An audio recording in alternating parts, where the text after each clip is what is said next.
Zekthara's voice shook as she began her testimony. The alien's forearms trembled, and her purple skin had turned pale gray. She stared at the floor of the courtroom for a long moment before speaking. "You want to know why we fear the humans," she said in broken standard. "You want to know why the mighty Vorthic Empire ran from one small world. I will tell you. I was there. I saw what they did to us." The courtroom fell silent. Representatives from dozens of species leaned forward to hear her words. The Vorthic had been the most feared military force in the galaxy for over 300 years. Nothing had ever made them retreat. "It started like all our conquests," Zekthara continued. "We found their world during a routine expansion sweep. Earth, they called it. A blue and green planet with only one intelligent species. We thought it would be easy." She paused, her breathing heavy. "Commander Vexnaros led our fleet. The Eternal. Dominion was our flagship, along with 47 other warships. We had conquered 17 star systems with smaller fleets. This seemed like nothing." The alien's eyes grew distant as she remembered that day. "We followed standard procedure. We sent the ultimatum. Every species gets the same message. Submit to the Vorthic Empire or face total destruction. We gave them one rotation to decide. Most species surrender immediately," she explained. "They see our ships and know they cannot win. The smart ones beg for mercy. The stupid ones try to negotiate, but they all surrender in the end." Zekthara's voice became quieter. The humans did neither. She looked up at the tribunal judges. Their response came from someone called Captain Jake Morrison. He was in charge of something called the Earth Defense Force. We expected fear. We expected pleading. We expected surrender. Instead, Morrison sent back 3 words. "Come and take it."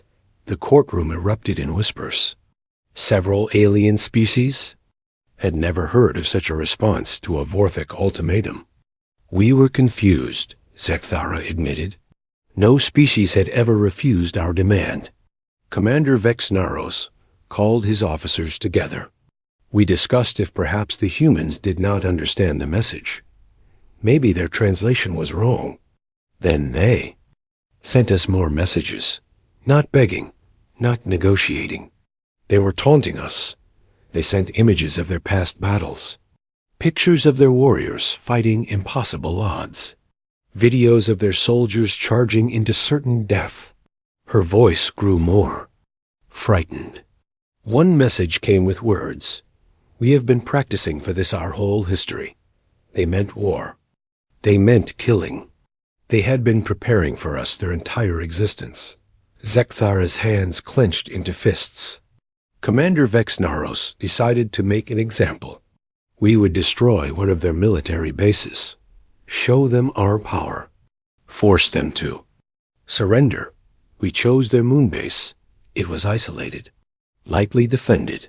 We sent 12 ships to destroy it. It should have been simple. The alien's breathing became faster. Lieutenant Commander Amy Rodriguez commanded the base. She had maybe 200 humans and a few small fighters. We had 12 battle cruisers with enough firepower to crack a moon in half. The first thing that went wrong was their fighting style. They did not try to run. They did not try to hide. They attacked us. Zekthara stood up, pacing in her small space. Rodriguez split her forces into small groups. They came at us from all directions. When their ships took damage, they did not retreat. They kept fighting until their ships fell apart around them.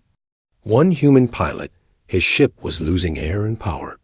Instead of ejecting, he aimed his fighter at one of our cruisers. He rammed it into our hangar bay and detonated his fuel tanks. The explosion killed him and 300 of our crew.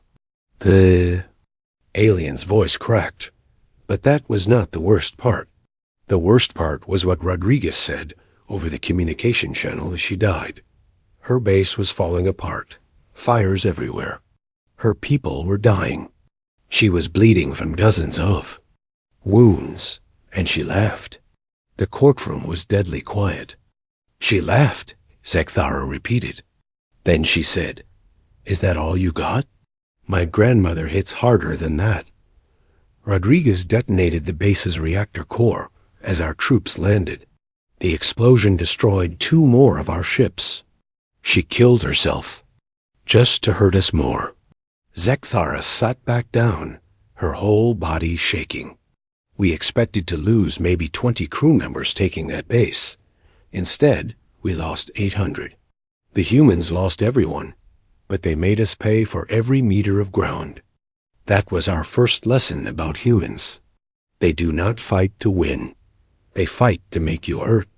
They fight to make you remember them. They fight like death itself means nothing. Commander Vexnaros sent a message to High Command. He requested more ships. He said the humans were more dangerous than expected. The response was always the same: finish the conquest. The Empire does not retreat, but I could see the fear in his eyes. We all could. The humans had done something no other species had ever done. They made us afraid. That was just the beginning. Zekthara whispered. The moon base was nothing compared to what came next. The humans were just getting started. She looked directly at the tribunal judges. You ask me why we fear them. That first battle showed us the truth. Humans do not fight like other species. They fight like the universe owes them something. They fight like they expect to win against impossible odds. And the terrible thing is, they do win. They find ways to win that no civilized species would ever consider. They win by being willing to do things that we cannot imagine. The aliens' testimony sent chills through the courtroom. The Vorthik Empire had never spoken publicly about their defeat. Now, for the first time, the galaxy was hearing the truth. That was only the first day, Zekthara said quietly. The first day of a war that would change everything we thought we knew about warfare. The first day we learned that humans are not just another species. They are something else entirely. Zekthara closed her eyes for a moment, gathering strength to continue. The memory of what came next still haunted her dreams. After the moon base, we thought we understood humans, she said. We thought they were just very aggressive fighters. We were wrong. We had no idea what they were really capable of. She opened her eyes and looked at the tribunal. The real nightmare started when we landed on their planet. We sent ground forces to major cities. The plan was simple. Take their leaders, destroy their military, and force surrender. Colonel Ryan Brooks commanded human forces in the city they called New York.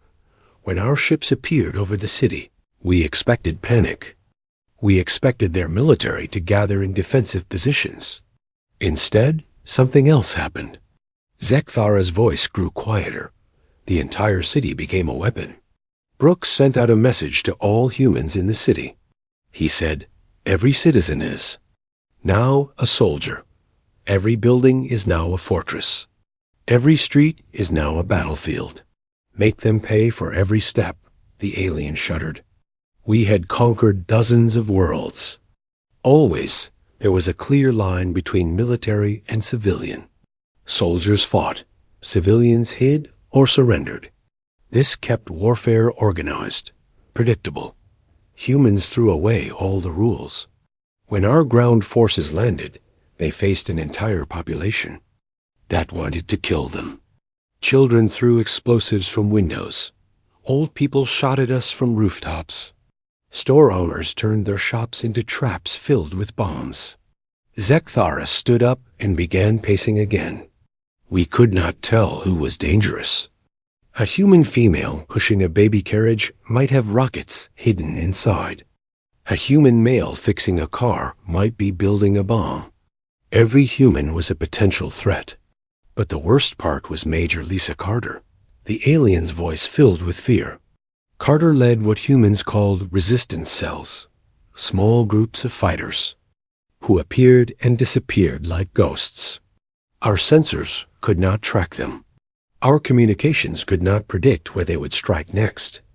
They used weapons made from garbage, bombs built from household chemicals, traps constructed from car parts. They turned the entire city into a maze of death. Carter's forces would attack our patrols, kill half our soldiers, then vanish. We would search for hours and find nothing. Then they would attack somewhere else, killing more of our people. Zekthara, hands clenched. We tried to adapt. We changed our patrol routes. We increased security. We used better sensors. Nothing worked. The humans always found new ways to hurt us. One night, Carter's people captured an entire Vorthic squad. We found them the next morning, hanging from streetlights. But they were not just dead. The humans had left messages carved into their bodies. The messages said, "We are learning your biology. We are learning your weaknesses. We are learning how to kill you better." The courtroom fell silent as the implications sank in. That was when Dr. Kevin Hayes sent us the message that changed everything. Zekthara continued. Hayes was not a soldier. He was a scientist who studied behavior, but the humans had made him a fighter too. His message was broadcast to every Vorthic ship and soldier on the planet. He spoke in our language, perfectly. He had learned it just to terrify us. The alien's voice dropped to a whisper. He said, "You made one mistake. You thought we were just another species. We are not. We are persistence predators. We are the thing that chased your ancestors across the plains until they died from exhaustion. We do not give up. We do not get tired. We do not stop. And we are coming for you." Then he explained what persistence predators were.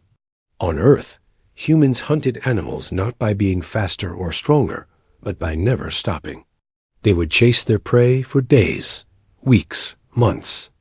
If necessary, the animal would run until its heart gave out from exhaustion. Zekthara's breathing became rapid. Hayes told us that humans had been doing this for millions of years, chasing things until they died, and now they were going to chase us. We tried to respond with orbital bombardment. We destroyed entire city blocks. We thought surely the humans would break under such punishment. Instead, they came out of the ruins like demons. Sergeant Ben Clark led a group of soldiers who had been trapped underground for days. They emerged from subway tunnels, covered in dust and blood. Half of them were wounded. Their weapons were damaged. They should have been finished. But they had captured Vorthic equipment from the ruins. They had learned how to use our vehicles. They had studied our tactics.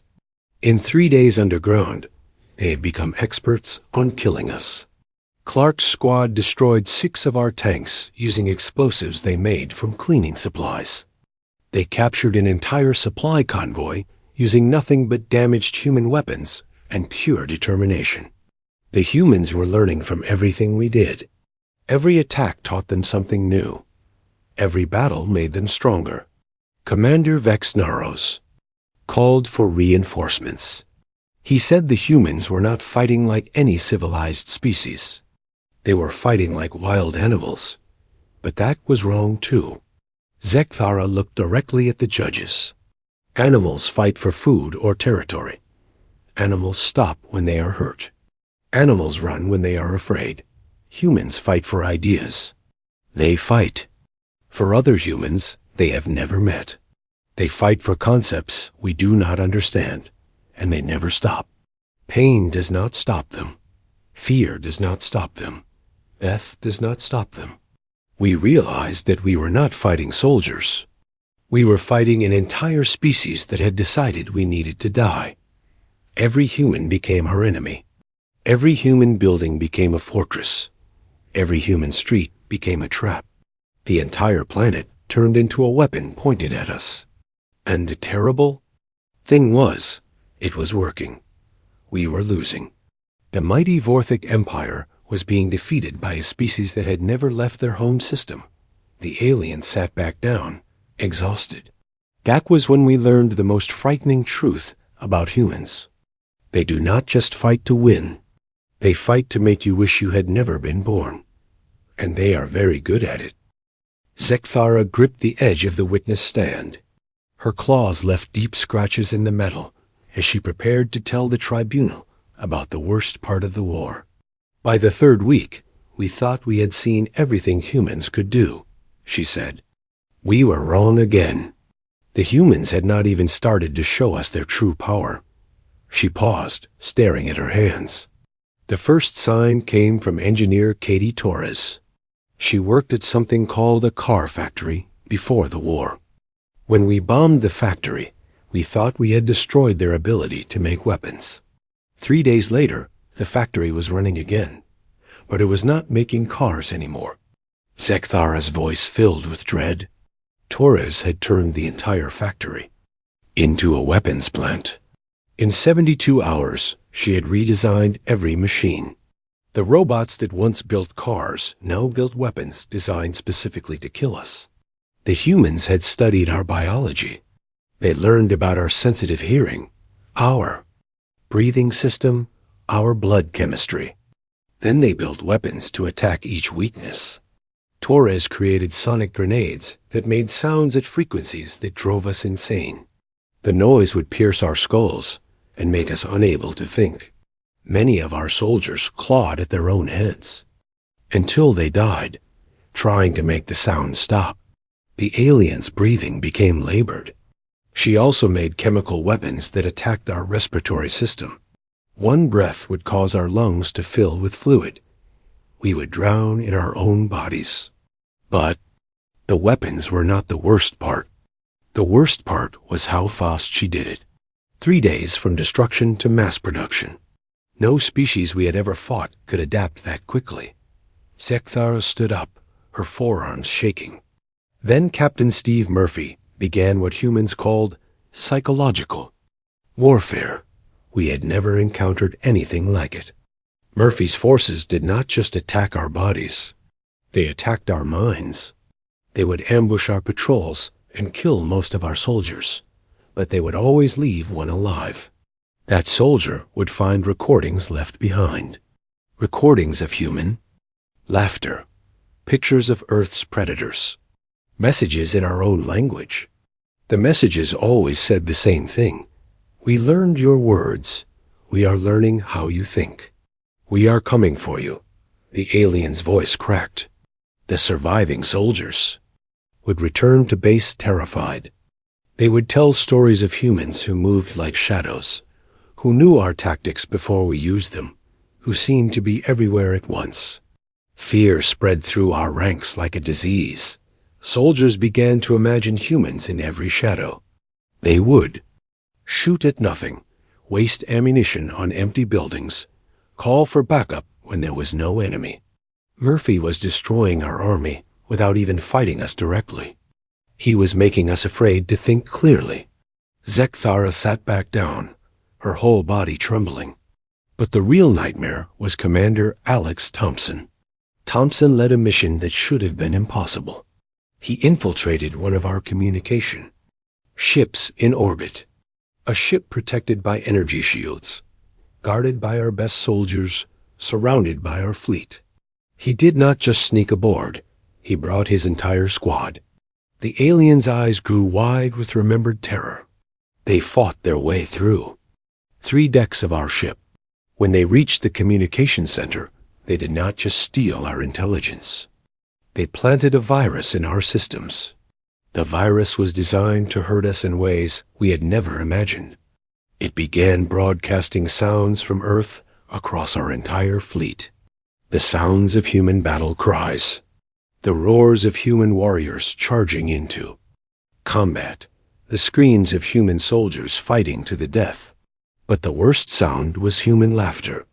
The laughter of soldiers who found joy in battle. The laughter of people who enjoyed fighting impossible odds. Zekthara's voice became barely a whisper. Those sounds became linked to death in our minds. When we heard human laughter, we knew humans were coming to kill us. The sound paralyzed our soldiers with fear. Thompson's virus spread through our entire communication network. Every ship, every base, every command center began playing human war sounds. We could not shut it off. We could not escape it. The humans had infected our technology with their own madness. Then came the battle. It broke our spirits completely. Pilot Grace Bennett was flying a damaged fighter when she encountered one of our command ships. Her weapons were destroyed. Her engines were failing. Her ship was falling apart. Any sane pilot would have ejected. Any normal species would have surrendered. Instead, Bennett flew her dying ship directly into our hangar bay. The alien's voice filled with awe and terror. She crashed inside our ship and somehow survived.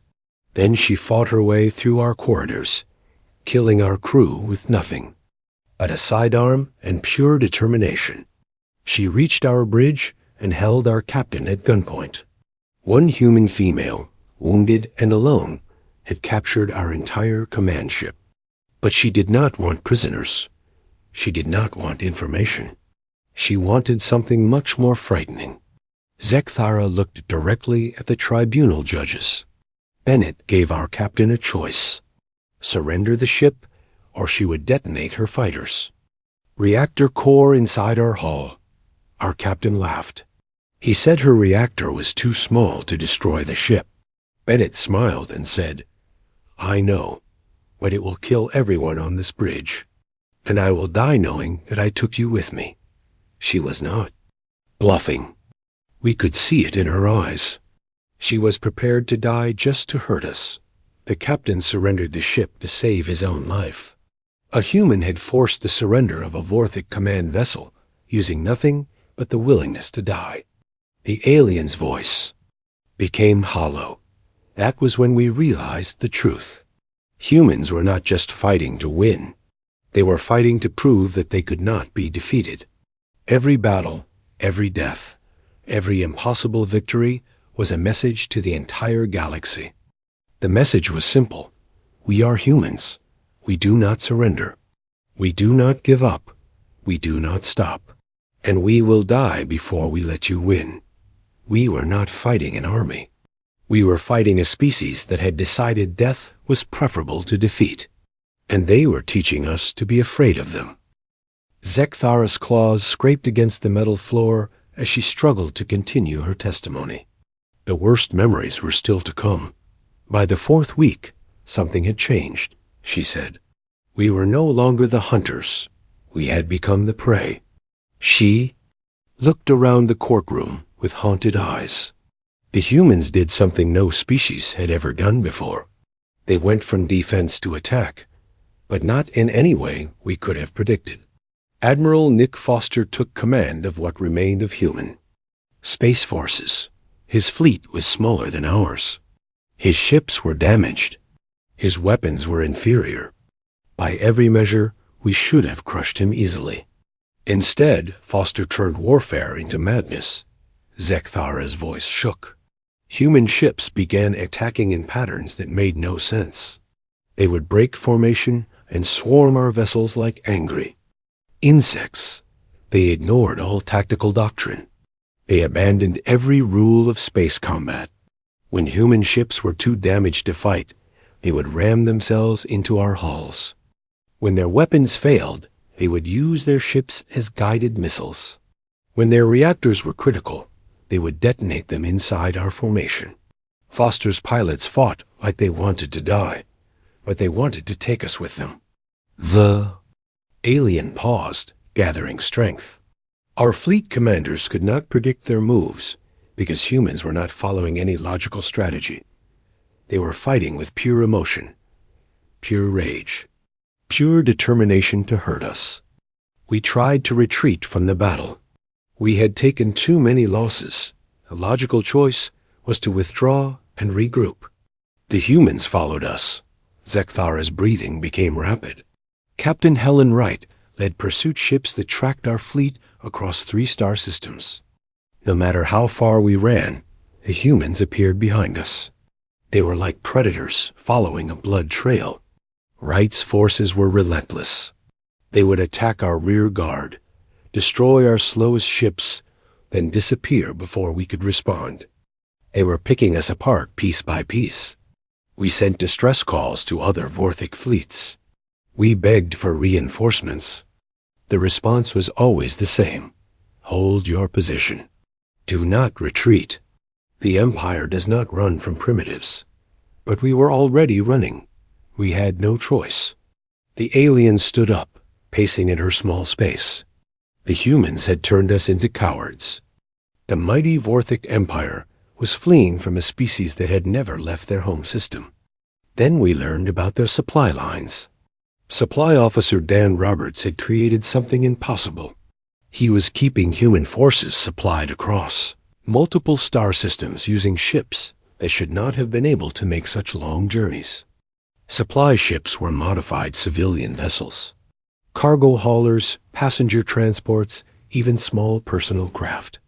They carried weapons, food, fuel, and medical supplies to human forces wherever they fought. Sektharas' voice filled with disbelief. Roberts had turned their entire civilian fleet into a military supply network. Every human ship became a potential weapon or supply vessel. We tried to attack their supply lines. We sent raiders to destroy their cargo ships. But the supply ships fought back like warships. Their crews were armed and trained. Their holds were filled with explosives ready to detonate if captured. Even their supply vessels preferred to die rather than surrender. The aliens' claws clicked, nervously. But the most terrifying discovery came from Dr. Maria Santos. Santos was a scientist who studied alien biology. When humans captured our wounded soldiers, she examined them. She learned everything about our bodies, our minds, our weaknesses. Then she sent a message to every Vorthic ship and base in the system. Sektharas' voice dropped to a whisper. Santos spoke in perfect Vorthic. She had learned our language, our customs, our ways of thinking. She knew us better than we knew ourselves.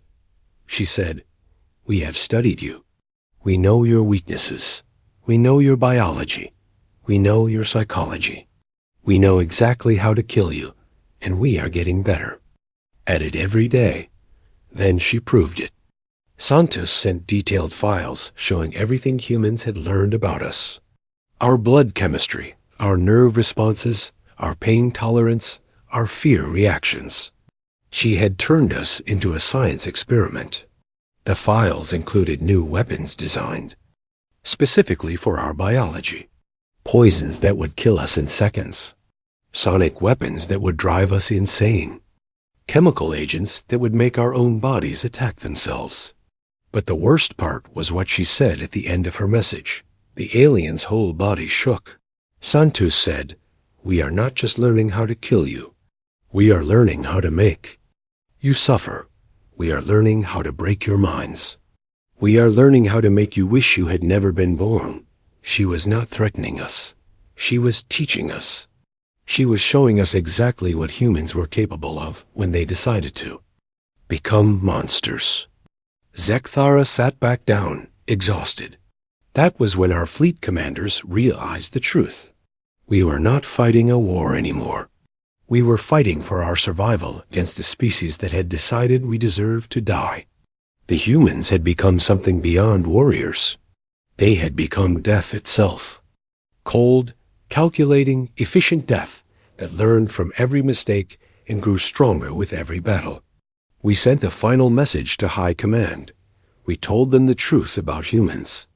We warned them that this species was unlike anything we had ever encountered. The response came from the Supreme Commander himself. He said, "Impossible. No primitive species could defeat the Vorthic Empire. Continue the conquest or face execution for cowardice." We had a choice. Face certain death from our own empire for retreating, or face certain death from humans for staying. The humans made the choice for us. The alien looked directly at the tribunal judges. Admiral Foster sent us a message. It was simple and direct. He said, "Surrender now, or we will hunt you across the galaxy until every last one of you is dead." We knew he was not bluffing. We had seen what humans did to enemies who refused to surrender. For the first time in Vorthic history, we considered the impossible. We considered surrendering to a species we had tried to conquer, because we had learned the most terrifying truth of all. Humans were not just fierce warriors. They were patient killers who would never stop hunting us, and they were very good at it. Zekthara's voice was barely a whisper as she began the final part of her testimony. Her forearms hung limply at her sides, and her eyes stared at nothing. What happened next, she said slowly, changed everything we thought we knew about war, about mercy, about what it means to be civilized. She took a shuddering breath. After 6 weeks of fighting, our fleet was broken. Half our ships were destroyed. Most of our soldiers were dead or insane with fear. Those who remained were no longer warriors. They were terrified survivors waiting to die. Commander Vexnaros called a meeting of all remaining officers. We gathered in the command center of our flagship. The mood was darker than space itself. For the first time in Vorthic history, we discussed the unthinkable: surrender. The alien's voice cracked. Vexnaros said the words that no Vorthic commander had ever spoken. We cannot win this war. These humans will destroy us all if we continue fighting. We must offer surrender. The room fell silent. Surrender was not a concept in Vorthic military doctrine. We had never surrendered to anyone. We had never even considered the possibility. But we were no longer fighting a normal enemy. We were fighting humans. Zekthara looked up at the tribunal. The vote was unanimous. Every officer agreed. We would offer complete and unconditional surrender to the humans. We sent the message to President Paul Johnson, the leader of the human government. We expected him to accept immediately. Any sane species would claim victory and end the bloodshed. Johnson's response terrified us more than any weapon. The alien's breathing became rapid. He said, "We will consider it. Not yes, not no. They would consider our surrender." The humans kept fighting while they decided whether to accept our surrender. They continued killing our people while they thought about whether we deserved to live. For 3 days, we waited. 3 days of continued attacks. 3 days of watching our people die while humans decided our fate. Zekthara stood up, her legs shaking. Then General Karen White sent us the human terms. We expected demands for territory, resources, slaves. We expected them to claim our worlds, our technology, our wealth. We expected typical conqueror demands. Instead, the humans offered us something no species had ever offered before. They offered us mercy. The courtroom fell completely silent. Several alien representatives leaned forward, unable to believe what they were hearing.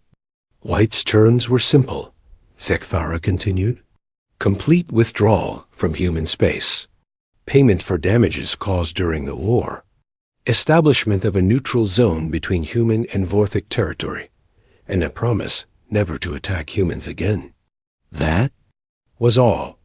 They did not want our empire. They did not want our people as slaves. They did not want to rule us. They just wanted us to leave them alone. The alien's voice filled with confusion and fear. We could not understand it. We had tried to destroy them. We had killed their people. We had bombed their cities. We had shown them no mercy. And they were offering us terms that would let us survive. But the most terrifying part was what White said at the end of her message. Zekthara's whole body trembled. She said, "This offer expires in 24 hours. If you refuse these terms, we will continue this war until every last Vorthic in the galaxy is dead. We have the weapons to do it. We have the will to do it. And we will do it." We knew she was not bluffing. We had seen what humans could do when they decided something needed to die. The vote to accept human terms was unanimous. We agreed to every condition without argument. The alien sat back down exhausted. The war ended that day. But the real terror was just beginning. You see, we thought we understood humans after fighting them. We thought they were just extremely effective. Killers, we were wrong again. The humans could have destroyed us completely. Their weapons, their tactics, their determination, they had everything they needed to wipe out our entire species. Instead, they chose to let us live.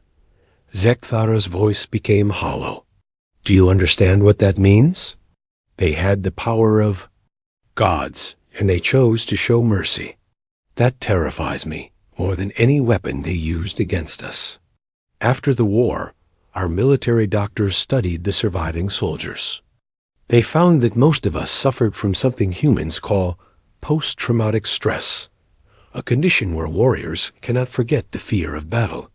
Before humans, we did not know such a thing existed. Vorthic warriors were trained to forget fear. But humans had shown us terror so complete that our minds could not heal from it. Our entire military doctrine was rewritten. New rules were added. The most important rule was simple. Avoid human space at all costs. The alien looked directly at the tribunal judges. But the rule that really changed everything was this. If you encounter humans, remember that they chose to let us live. Do not give them a reason to change their minds. The humans proved something that shook the foundation of galactic civilization. They proved that the strongest species is not the one that kills everything. It is the one that can kill everything, but chooses not to. They have the power to destroy any species they encounter, but they only use that power when threatened.